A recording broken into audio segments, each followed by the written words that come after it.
Before mountains rose, before rivers knew their paths, and before men began to speak their first prayers, the Orishas walked freely between the walls of the seen and the unseen.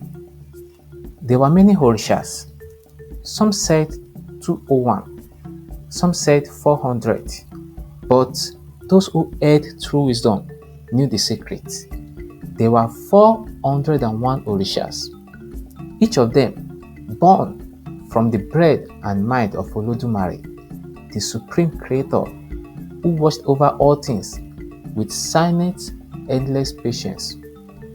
One day, the world shook, not from war or chaos, but from a summon. Olodumare had called every Orisha, great and small, old and young, to gather at the Ashe Grove, the sacred heart between Orun, heaven, and Aye, earth, where destiny itself is decided.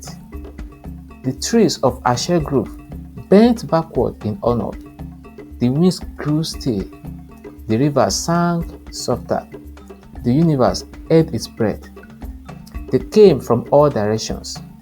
Obatala, clothed in pure white, staff of wisdom in hand, his steps heavy with the burden of creation.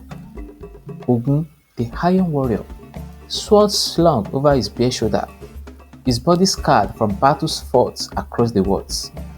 Oshun, the river goddess, golden and laughing, her skirts dripping sweet water that made flowers bloom where she passed. Shango, the lord of thunder, whose presence crackled like a storm barely contained. Oya, fierce mother of storms and transformation, riding the whirlwind to the gathering. Eshu, the unpredictable trickster, who walked one step forward and two steps sideways, grinning, already weaving confusion into the air.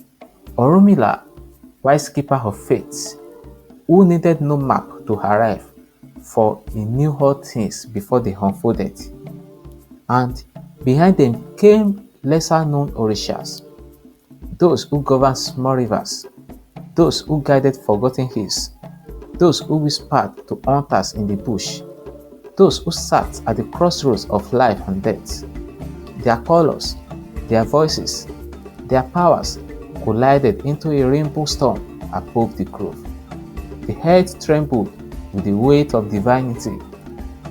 When the 401 Orishas stood assembled, the great tree at the center of the grove, the Igi Ashe, the tree of authority, opened its back like a door.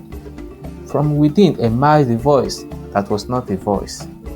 It was Olodumare, not in form, not in shape, but in essence. And the essence spoke. The world below cries out for balance. The humans struggle to find their way. Even the winds and waters forget their dances. Each of you must take your place, take your power, and weave order into chaos. The Orishas listened. But as always, where there are many spirits, there are many hearts, and not all hearts are great. Obatala, wise and slow, said, "Let us guide humans gently. Teach them, shape them, as I once shaped their bodies from the clay." But Ogun, voice like anvil striking anvil, roared, "No, the weak must be tested by fire and iron. Let them earn their place." Oshun laughed sweetly. "And who will teach them love, joy, music? Without sweetness, even warriors roared from within." Shango clenched his fist, and the sky grumbled. Strength must rule, or else chaos will devour them all. Eshu only smiled, silent, twisting a strand of faith between his fingers. The group buzzed with argument, words rising like heated winds. Olodumare's essence rumbled again. "Enough! Each of you shall act according to your nature. But know this, no single Orisha shall rule the world. Together you shall balance the worlds. Together you shall shape what is to come. One by one, the Orishas stepped forward and placed their hands upon the rules of the Igi-Ashe. Each spoke their oath. Obatala sought to guide and correct. Ogun sought to defend and challenge. Osun sought to heal and beautify. Sango sought to judge and protect. Oya sought to change and renew. Orumila sought to know and reveal. Eshu sought to watch and to test. And all the lesser Orishas, with their own secret gifts, pledged themselves to the sacred duty of balance. As each oath was spoken, the tree's leaves turned golden. When the last oath was made, the tree bloomed with 1,000 blossoms. And from each blossom, a new secret was born into the world. Secrets of iron, secrets of love, secrets of death, secrets of the unbreakable path. Thus was the great gathering sealed, written into the bones of the earth and the bread of every living soul.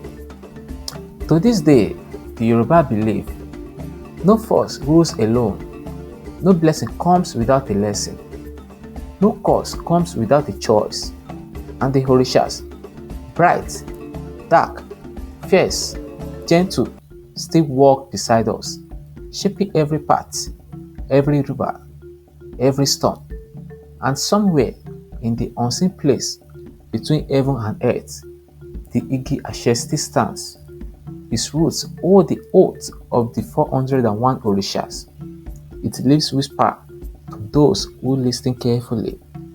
And when the world trembles again with uncertainty, the Orishas shall gather once more.